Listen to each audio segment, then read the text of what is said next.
The smile on my face felt alien. It was a cold, sharp thing in a room that had, until a moment ago, been filled with nothing but the dull, grey ache of defeat. The cardboard box with my sad little possessions sat beside me, a monument to my failure.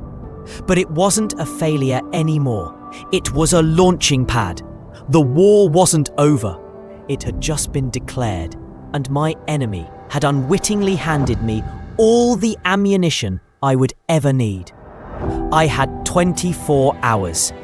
My mind, which had been a foggy swamp of bewilderment and self-pity, was now a crystal-clear machine of tactical precision.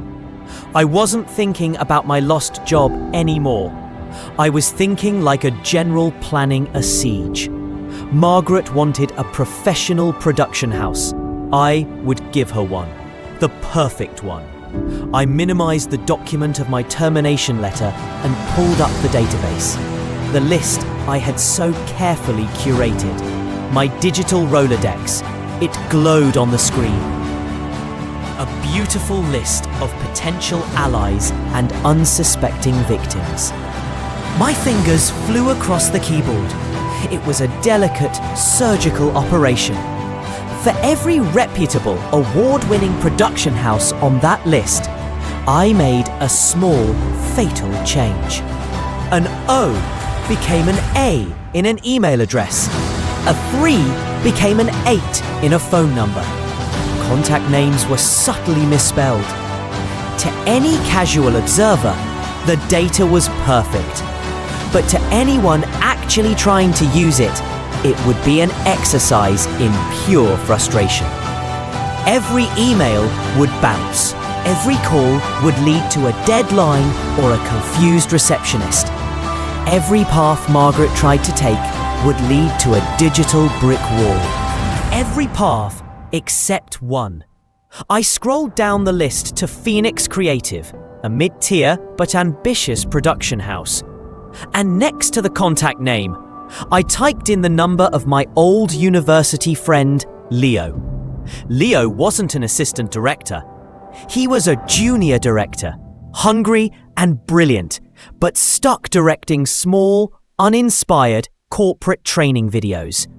We hadn't spoken in months, but I knew he was waiting for a big break, a chance to prove himself.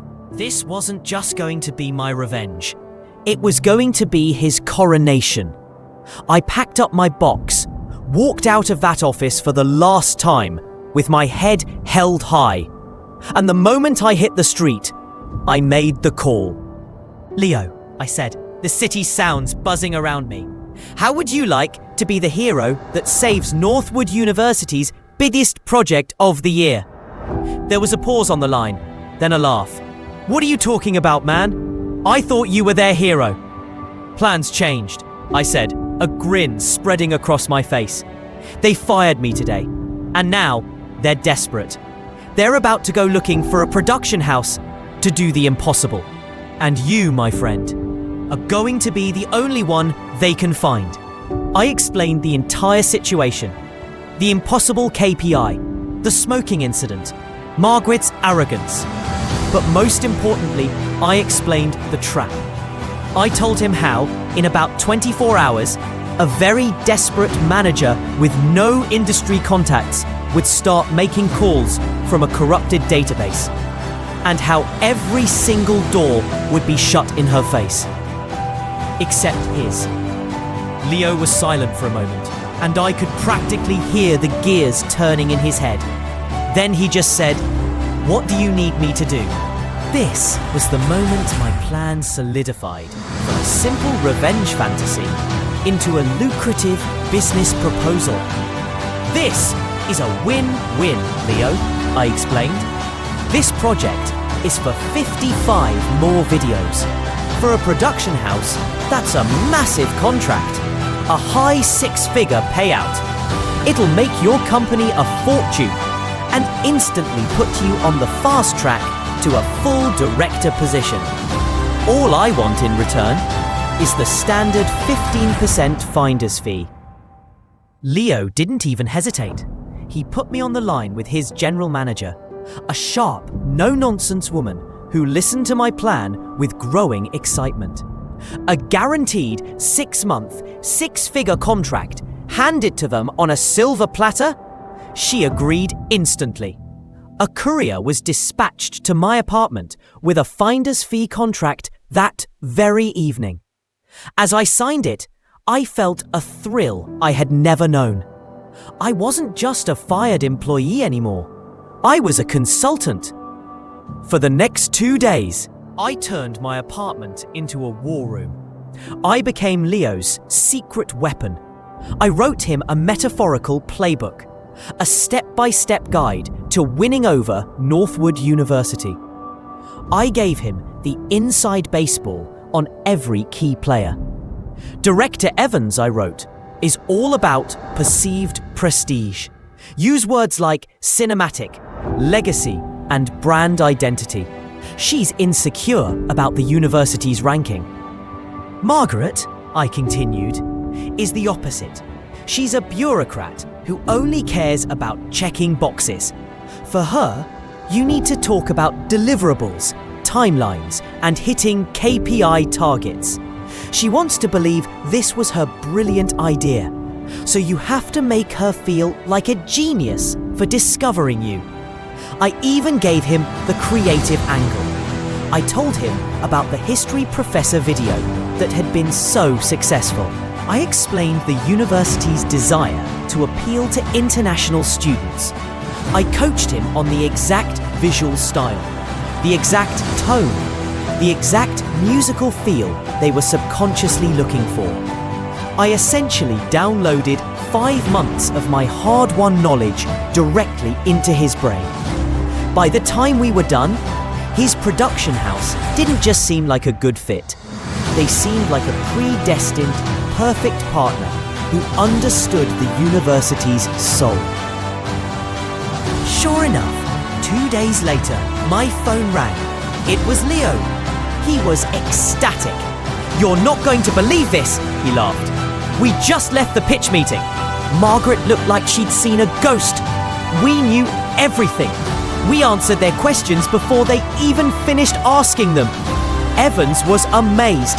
They signed us on the spot. The first phase of my plan was complete. The trap had been perfectly laid and flawlessly executed. Now, all I had to do was sit back and wait for the money to start rolling in. And roll in it did. Using a professional production house, even back then, was not cheap. They had specialists for everything. A director, a producer, a cinematographer, a sound engineer, an editor, assistants, an entire army to do the job I was expected to do alone. Each video they produced cost the university double or triple my entire monthly salary. But they were efficient. They were a machine. They churned out a stunning, high-quality video every 2 or 3 days. I would watch from my apartment as the new videos were uploaded to the university's YouTube channel. Each one a little masterpiece, and each one was a little cha-ching in my bank account. They produced 55 videos over the next 4 months. The total contract value was astronomical. It was over 100 months of my old salary. And as per our agreement, I sat back and collected my clean, legal, and very healthy 15%. It was more than a year's worth of my old pay, tax-free. It was enough to book a long, luxurious holiday and pay, in cash, for a degree at a respected film school overseas. The dream I thought they had killed was now being funded by them. The irony was so thick I could taste it. I thought my plan had ended there. I had my money. I had my revenge. I had my future back. I was sitting on a beach in Bali, a cocktail in my hand, watching the sunset and feeling for the first time in a long time, completely at peace. The Northwood University saga was over. Or so I thought. One afternoon, my phone buzzed. It was a number I didn't recognize, but I answered it anyway. It was Sarah, my old colleague from the marketing department. "Alex, oh my God, you're not going to believe what just happened," she said, her voice a mix of shock and giddy excitement. "You know Margaret, right? Your old boss? She's been fired. Not just fired, Alex. Escorted out of the building by security this morning. It was insane." I sat up in my lounge chair. The ocean waves crashing in the background. "What? Why? What happened?" Sarah could barely contain her laughter as she explained. "The content creation project. The one you were hired for. It turns out it only had a budget of about 1.5 years of your salary. Margaret, she blew past that budget by over 10 times. I could picture it perfectly. Margaret so desperate to prove she could complete the project without me, so eager to show Director Evans that she had gotten the job done, had thrown all caution to the wind. She had approved every invoice from Leo's production house without a second thought. She never sought higher approval. She just kept paying and paying and paying, digging a deeper and deeper hole, all so she could present the finished project and claim it as her victory. The victory lap never came. The university's chancellor himself, the big boss, had seen the final budget report. He had, in Sarah's words, gone absolutely nuclear. An emergency meeting was called. Director Evans was given a massive public blasting for her lack of oversight. But Margaret took the full force of the hurricane. She was fired on the spot for gross financial negligence. So there it was, the final beautiful unplanned cherry on top of my revenge sundae.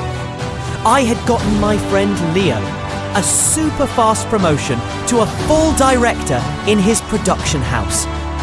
I had gotten myself over 1 year's worth of pay after being unfairly fired.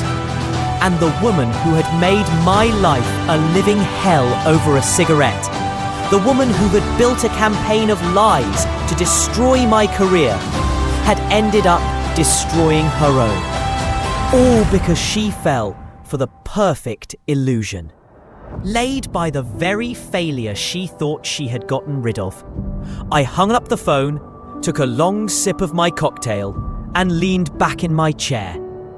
The sun had set and the first stars were appearing in the sky. It wasn't just a happy ending.